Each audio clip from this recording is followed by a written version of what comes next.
Hey guys! Welcome to the HVAC Diaries.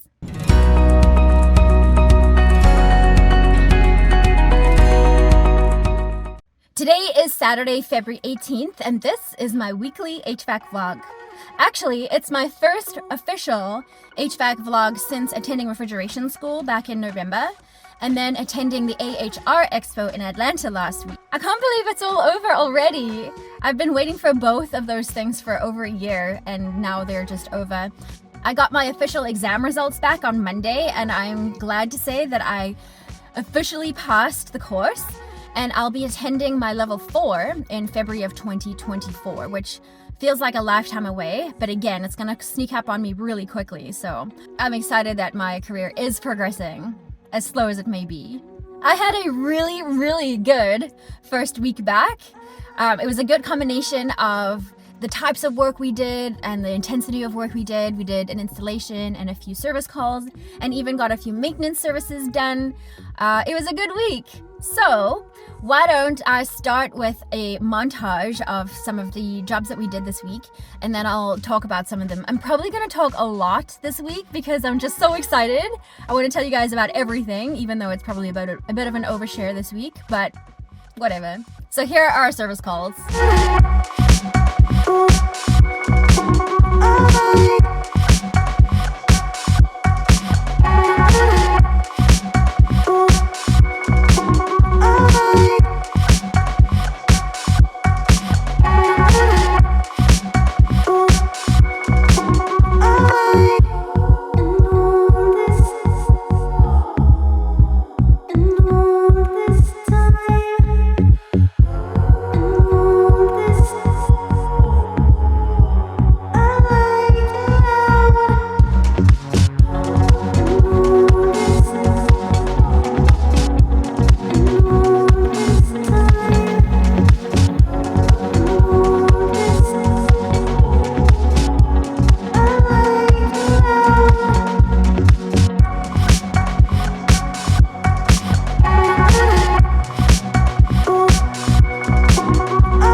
So that blower motor change, it was in an old Lennox rooftop unit.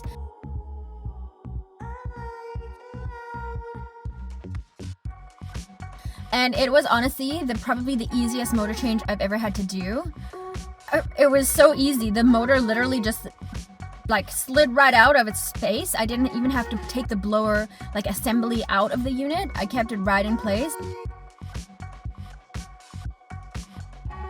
Just had to undo the little grub screw, or what do you guys call it, a set screw, and the motor just came right out like magic. Oh, I thought I heard angels sing. And then the new one just went in so easily, and it was the easiest motor change ever.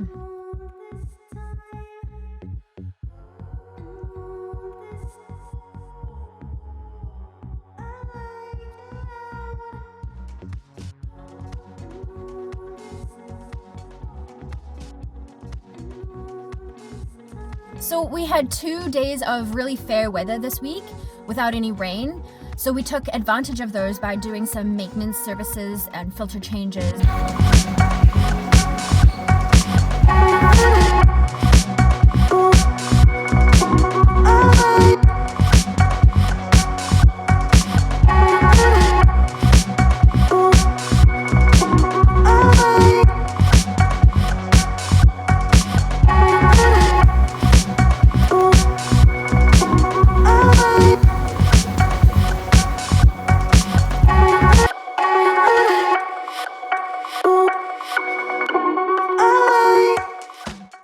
And in doing so, we found a cracked heat exchanger. I've posted quite often about checking heat exchangers and stuff, and people are always like, oh, don't forget to check the base of, especially carrier heat exchangers. They like to crack on the base of them. And I always check the base because it's part of the heat exchanger, but this time I actually found a crack on a carrier unit. So here it is.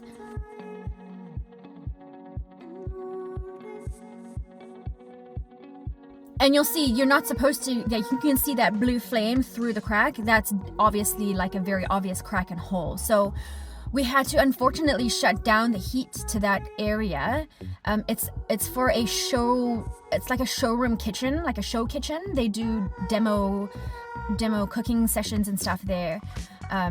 And they need the heat on there. So unfortunately we had to shut down the heat. We turned off the gas, turned off the heating control. Even if someone tries to put that unit in a heating mode, it just won't.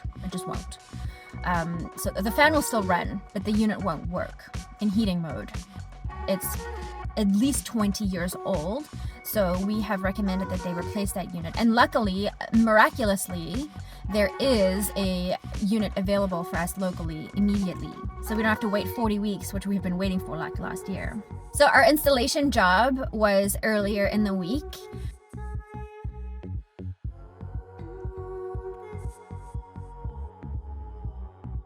We replaced a ceiling mounted water source heat pump, and we've done a number of these in the same building. We're actually going to do a second one next week.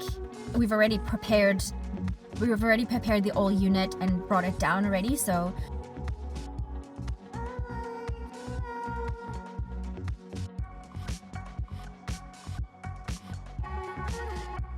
when we go back next week, all we have to do is take the unit off the platform that it's currently on, throw the new one on, hoist her up, and then connect everything up.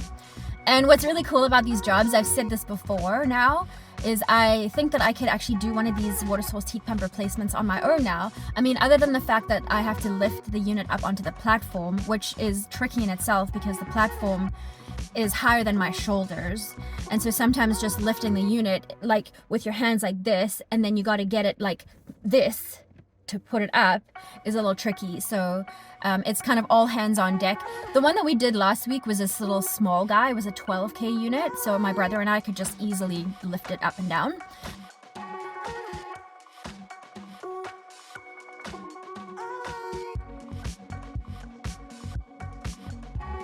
But this next unit next week I think is a 36K, and it's gonna need all three of us, maybe even a fourth guy. We'll see. And it's just because of that above the shoulders situation. But generally the job went really well last week because of where it was located. Next week's one is going to be a little tricky because this one is going to be over a dividing wall, like a glass dividing wall. The one we did last week was just in a completely open space.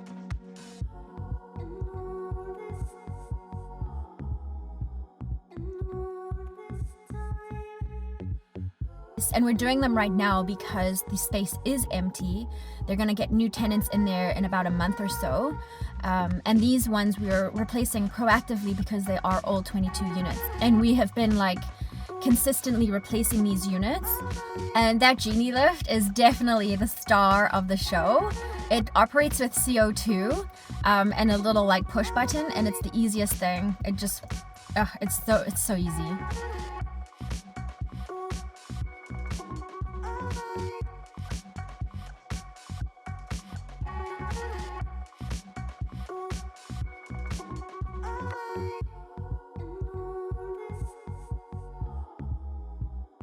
I also replaced the defrost timer on a walk-in freezer.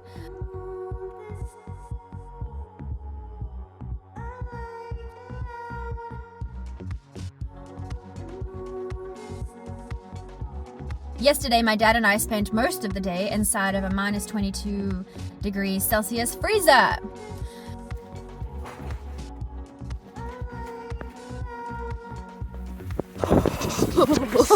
This company in particular just refuses to spend the proper money that it takes to fix their problems properly.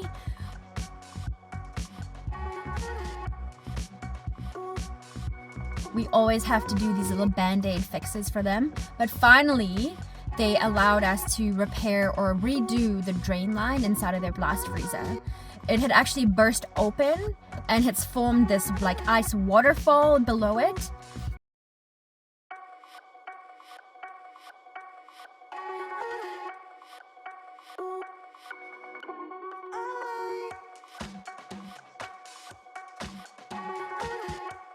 And what we found was that they actually tried to close the flap of burst pipe.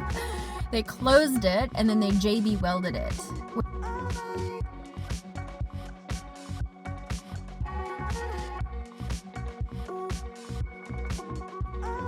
Which is like this like adhesive polymer thing. And obviously that didn't work. So it's burst open a second time. So finally yesterday we had them pull out all of their storage boxes from the top shelves.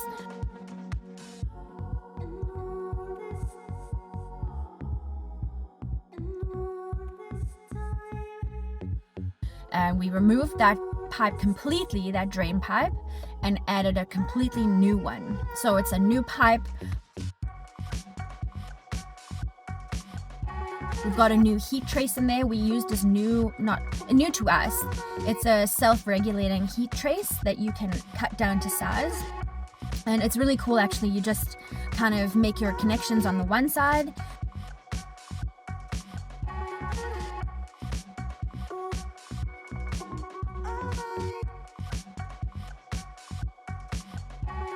And you terminate your connections on the other side for the length that you need. And then you're done. So we wound that around the drain pipe. We insulated it as well with some Armaflex, and it is so much better. It doesn't look beautiful, but considering the rest of that walk-in freezer, the condition of it, like...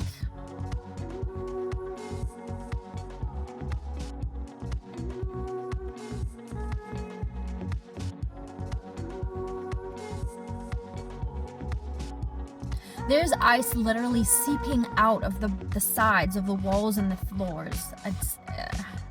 It needs lots of work and lots of money and lots of time, which they're just, that combination of stuff, they're just not willing to do.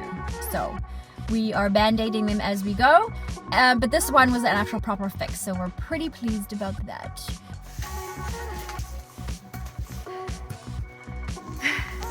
I was invited to attend a really cool meeting on Wednesday evening.